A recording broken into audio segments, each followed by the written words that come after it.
Good day, it's March 24th, 2026. I'm Klaas Prinsloo and we're talking farm attacks and farm murders in South Africa for February 2026. We had 11 attacks and one murder. The murder was verified at last moment. For February 2025, there were 13 attacks and 0 farm murders. The spread of the weaponry that was used: blunt object 2 cases, sharp object 2 cases, firearms 2, multiple weaponry that was used by the attackers, 2 that is firearms and sharp object unknown, 4, and there were no kidnappings in this one. Let's have a look at the breakdown.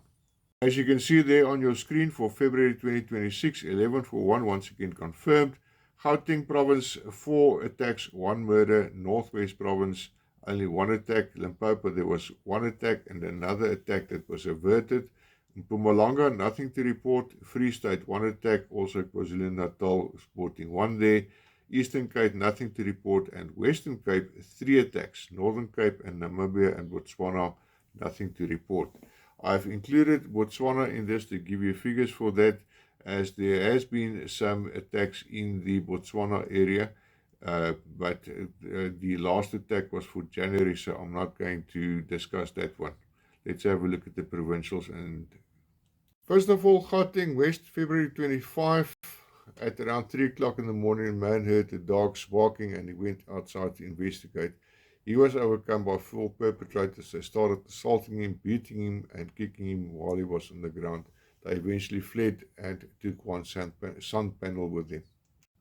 February 6, Gauteng East, that is on Zimvela Road at Tweefontein outside Bronkhorstspruit. The body of a man was discovered. Beyond the fact that he was shot execution style, there is little known, and it's suspected that he might have been shot as early as the 3rd of February, or even prior to that. The investigation continues. February the 2nd, Gauteng South, during a house robbery on a small holding, people were tied up and a car was stolen after the house was ransacked. We're moving over to Gauteng West Rural on February 23, in the Fochville area at around 6:30. Harvey McGill was out to start the truck which they were going to use to load sheep. As he walked back into the house to greet his wife, 3 perpetrators overcame him while a 4th stood at the door. Another worker, Jeremiah Tlabakwana, and the driver of the truck, Cully Steyn, was held in Steyn's house where they were bound hand and feet. Harvey Jr. was overcome and taken to Steyn's house as well, and they were all told to lie on the floor while being held at gunpoint. Another worker, PJ van Rensburg, was overcome in his house and he was robbed of a cell phone. In the main house, Bertina was taken to the safe and told to open it.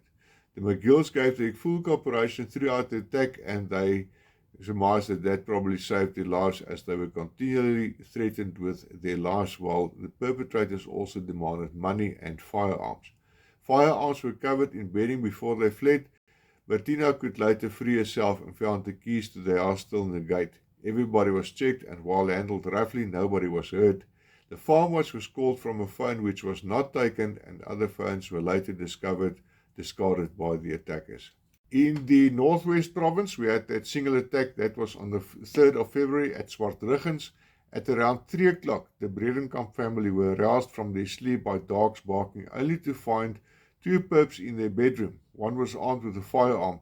Willie Bredenkamp wasted no time rushing his attackers, and a shot went off, hitting nothing. He wrestled his attacker for the firearm while the other attacker held his wife down and told her to sit still. When the second perp tried to assist in fighting the farmer, the women fled the room and grabbed their boys and fled to family. Willie was also stabbed several times with a screwdriver, and a second shot which was fired did no harm either. The mag dropped from the firearm and the perpetrators fled.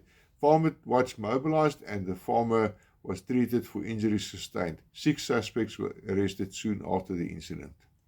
72-year-old John van Eck recently moved to Hoedspruit, and on the 21st of February he went back to the farm at Trigatsdal to collect the last of his belongings.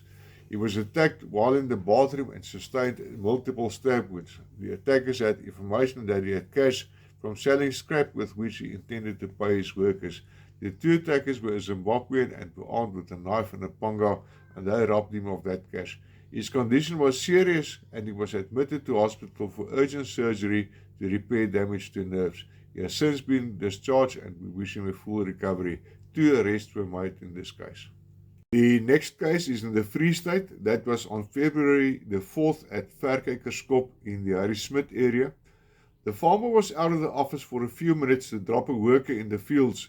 When he returned, he noticed 2 of his laptops missing. He returned to the workers and was told they saw 3 men running away from the house. He caught up with one and then the other, and he was given assistance by a security company while he searched for the 3rd suspect who had the laptops. When he encountered the 3rd suspect, the suspect attacked him with a rock, hitting him on the head, leaving a gash in his skull. The victim returned to his vehicle and the suspect, who wanted money, got into the vehicle with him, strangling him from the back. The suspect crawled over to the front of the vehicle in an attempt to take over the vehicle, but the victim resisted and regained control of the vehicle and drove for a few long but chaotic minutes until he encountered the farmers and the private security who arrested the suspects. The case in KwaZulu-Natal was at the farm Helpmekaar in the Dundee area. That was on February 26. The people were robbed and assaulted while at the same time being threatened with their lives before the perpetrators disappeared into the dense vegetation behind the property. Cash and an airgun was taken. Airguns are becoming a very popular item to be taken during farm attacks, and for most airguns you don't need a license, so the ammunition is readily available from the nearest Pakistani store. The other thing about airguns, it leaves very little in terms of ballistic traces. The big drawback about these things is that you do have to have a big cylinder to fill the cylinder on the airgun before the airgun can be used operationally. But still, it's a very popular item and can do a lot of damage. As you can see on the screen here is a picture of the Kral, which shoots a slug almost as big as a 9mm bullet.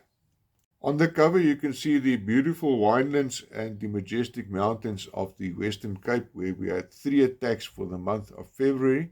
The first one was on the 3rd at the farm called Midvlei in the Wolseley area. The perpetrators breached through the kitchen window and opened the door to the dwelling. The male victim, a retired orthopedic surgeon, was attacked with hammers, causing severe head trauma. The female victim, surprisingly, was unhurt and treated with respect. Several items were taken as well as the car keys, though the vehicle was left. Perpetrators fled on foot. Services were called at around 7:30 in the morning, and personnel from the farm took the victim to hospital for treatment. Cell phones, a laptop, a Glock firearm, and jewelry were taken, as well as the vehicle keys. On the 20th, at the farm Goedverwagting in the Paarl area, the suspect breached the house through a window, alerting the young mother. She remained calm but had her hands full in protecting her children from an intruder armed with a panga. The suspect allegedly grabbed one of the minors and tore the clothing and nappy of the baby, and using the child as a shield against the mother. The suspect also had maids waiting outside, and stolen goods were passed out through the window. The third one was on the February the 22nd at the farm Craigmore at Joostenburg Vlakte. The elderly couple who rented the house on the farm was attacked after the house was breached early morning by breaking down the Spanish burglar barring from the wall outside of the bedroom window and entering through the window. Andy Maton heard something and got up to investigate as a light drew their attention and was attacked by 2 male intruders. He was stabbed with a knife. The attackers found in the kitchen. He also tried to use a baton to defend himself, that was taken from him and used to further assault him. They spoke Afrikaans and demanded money. Only a small amount of cash was given and they took his cell phone.